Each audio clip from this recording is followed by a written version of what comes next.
Next తో IT job పక్కా 5 lakhs challenge program లో చేరండి. కేవలం 100 రోజుల్లో జాబ్ తెచ్చుకోండి.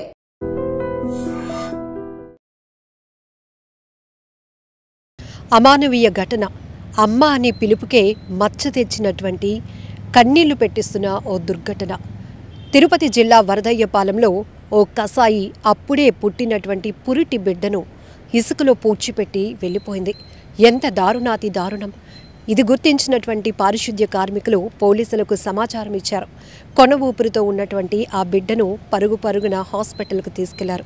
అప్పటికే ఇసుకలో పూడ్చిపెట్టినటువంటి ఆ బిడ్డ చేతిని కుక్కలు కరవటంతో తీవ్ర గాయాలయ్యాయి. ఎంత బాధాకరమైన విషయం! వరదయ్యపాలెంలోని బస్టాప్ సమీపంలో ఉన్నటువంటి ఒక ఫ్యాన్సీ స్టోర్లో గుర్తు తెలియనటువంటి ఒక యువతి ఒక బిడ్డకు ఆడబిడ్డకు జన్మనిచ్చింది. ఆ పేగు బంధాన్ని తెంచేసి ఆ బిడ్డను వదిలించుకోవాలని చూసింది.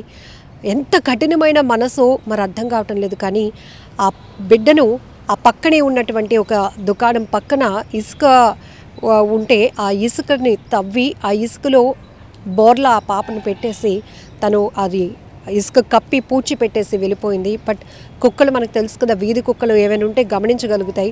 ఆ క్రమంలోనే అది తవ్వుతూ ఆ పసకందు చేయిని కూడా కొరికి గాయపరిచాయి. ఆ తర్వాత ఏదో బిడ్డ ఆనవాళ్ళు గమనించినటువంటి పారిశుద్ధ్య కార్మికులు, ఎందుకంటే వాళ్ళు రెగ్యులర్గా రోడ్స్ అన్ని క్లీన్ చేస్తూ ఉంటారు బస్ స్టాపుల దగ్గర వాటి దగ్గర. అలా ఏంటి ఎప్పుడూ లేనిది ఇక్కడ ఇసుక దెబ్బలాగా కనపడుతుందని వాళ్ళు ఇమీడియట్గా గమనించగానే ఒక ఆడబిడ్డ తీసి చూసేటప్పటికి అందరూ మనసు చలించిపోయింది, కన్నీళ్లు పెట్టుకున్నారు వాళ్ళు.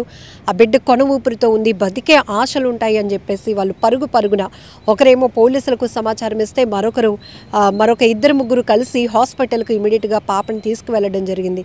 ఎంత దారుణాతి దారుణం! నిజంగా అమ్మ అనే పిలుపు ఎంతో అద్భుతమైంది అంటారు. ఈ ప్రపంచంలో ప్రతి పిల్లలకి కూడా అమ్మ నాన్న వీరిద్దరే దేవుళ్ళు. ఎందుకంటే వాళ్ళకి మిగతా ఎవరు తెలీదు.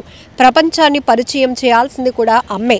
అలాంటిది ఒక బిడ్డకి జన్మనిచ్చి ఆ బిడ్డ లోకాన్ని చూసేటటువంటి క్రమంలో ఇక ఆ బిడ్డకి జన్మ లేకుండా చేయాలనేటటువంటి ఆలోచన ఈ దుర్మార్గురాలకి ఎందుకు వచ్చిందో తెలీదు. ఎక్కువ శాతం వివాహేతర సంబంధాలు కావచ్చు, పెళ్లి కాకుండానే ఈ తరహా వ్యవహారాలకు వెళ్తున్నారు, గర్భవతులు అవుతున్నారు. ఆ తర్వాత ఇలానే బిడ్డల్ని ఎవరు చూడకుండా కని రోడ్డు మీద పడేయడమో, కుక్కల పాలు చేయటమో, చెత్తబుట్టల్లో పడేయటమో, కాలువల్లో పడేయటమో, అలా వదిలించుకునే ప్రయత్నాలు చేస్తున్నారు. కొన్ని ఘటనలు మరీ ఘోరం. ఎందుకంటే వాళ్ళు బొడ్డు పేగు కూడా తెంపకుండానే పసిపిల్లలను అలా నిర్దాక్షిణ్యంగా వాళ్ళ ప్రాణాలు తీయాలి అనుకోవటం, అక్కడ ఆ బంధాన్ని వదిలించుకొని వెళ్ళిపోవాలి అనుకోవటం ఎంత దుర్మార్గమైన విషయం. సో అక్కడైతే బస్ స్టాప్ పక్కన ఒక దుకాణంలో ఇదంతా కూడా జరిగిన వ్యవహారం తెలుసు కాబట్టి పోలీసులు ఇమీడియట్గా కేసు విచారణ కొనసాగిస్తున్నారు. గుర్తు తెలియలేనటువంటి ఆ యువతి ఎవరు అనే పనిలో కూడా పోలీసులు ఉన్నారు. ప్రస్తుతానికైతే పాపకి మెరుగైన ట్రీట్మెంట్ అయితే అందుతోంది. చాలా దారుణాతి దారుణం. మొన్న ఒక ఘటన చూసాం కదా, ఒక ఆమె నిండు గర్భిణి అలా హాస్పిటల్కి వెళ్ళి వాష్రూమ్లో డెలివరీ అయిపోయి ఆ బిడ్డని ఆ వాష్రూమ్లో ఉన్నటువంటి బకెట్లో వదిలేసి ఆమె అక్కడి నుంచి ఎవరికీ తెలియకుండా వెళ్ళిపోయింది. ఎందుకు ఇలా ప్రెగ్నెంట్లు అవ్వటం ఏంటి? పిల్లలు పుట్టిన తర్వాత పేగు బంధాన్ని తెంచేసుకొని ఆ పిల్లల్ని ఎక్కడ పడితే అక్కడ వదిలేసి చంపేయాలనుకోవడం, వదిలించుకోవాలి అనుకోవడం ఎంత దారుణమైన ఘటనలు. ఈ ఘటనపై మీరేమంటారో కూడా కామెంట్ బాక్స్లో మెన్షన్ చేయండి.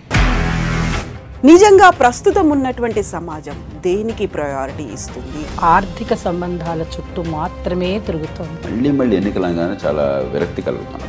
మంచి అనిపిస్తుంది కదా, లేడీస్ కూడా ఛాలెంజింగ్ జాబ్స్ చేసినప్పుడు చాలా బాగుంటది. ట్రాఫిక్ అసిస్టెంట్స్ గా నియమించిన ట్రాన్స్జెండర్స్ అందరితో సాల్యూట్ చేయించుకుంటున్నారు. ఫుడ్ డెలివరీ ఇవ్వటానికి వెళ్ళినటువంటి డెలివరీ బాయ్ అనిల్ పై కళ్ళ ముందు